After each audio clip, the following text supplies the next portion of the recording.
Welcome to our channel easy cooking এ আজকে আপনাদের সাথে নতুন একটা রেসিপি শেয়ার করব।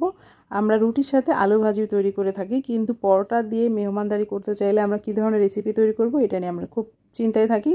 তো পরোটার সাথে একটা সুন্দর এবং মেহমানদের জন্য উপযোগী একটা রেসিপি আজকে আপনাদের সাথে শেয়ার করব। আর এই রেসিপিটা তৈরি করার জন্য আমি এখানে গাজর স্লাইস করে কেটে নিচ্ছি। আপনারা চাইলে অন্য যে কোনো ধরনের সবজি এখানে ইউজ করতে পারেন। আমি গাজর সুন্দর করে কেটে নিয়েছি। এরপরে পেঁয়াজটাকে আমি ভাগ করে এর মাঝখান থেকে যে পেঁয়াজের কলিগুলো রয়েছে সেগুলোকে ছেড়ে নিয়েছি। এখানে সবজি হিসেবে পেঁপে এবং আলুও ব্যবহার করা যায়। এরপর আমি মুরগির মাংস নিয়েছি 250 গ্রাম পরিমাণ।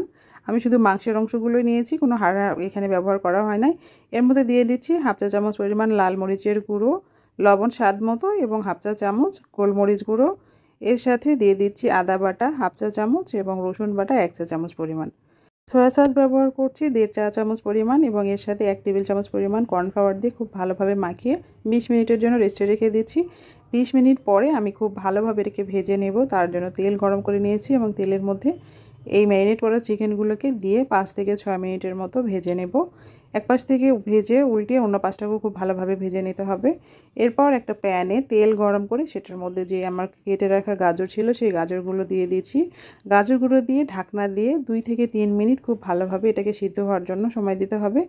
লো মিডিয়াম হিটে এটাকে সিদ্ধ করে নিতে হবে। এরপরে আমি পেঁয়াজ কুচি দিচ্ছি। পেঁয়াজ কুচি দেওয়ার পরে পেঁয়াজটাকে একটু ভাজার সময় দিয়ে নরম করে নিতে হবে।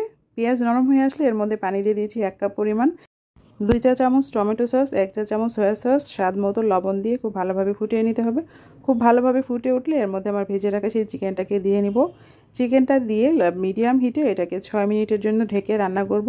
6 মিনিট ঢেকে রাখলে চিকেন এবং গাজরটা খুব ভালোভাবে সিদ্ধ হয়ে আসবে।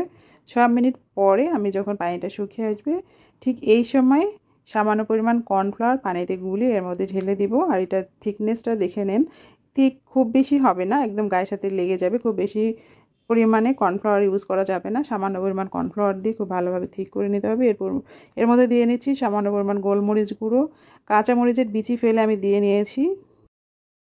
এ পর্যায়ে আমি এখানে সামান্য পরিমাণ চিনি অ্যাড করেছি, আপনারা চাইলে এটা স্কিপ করতে পারেন।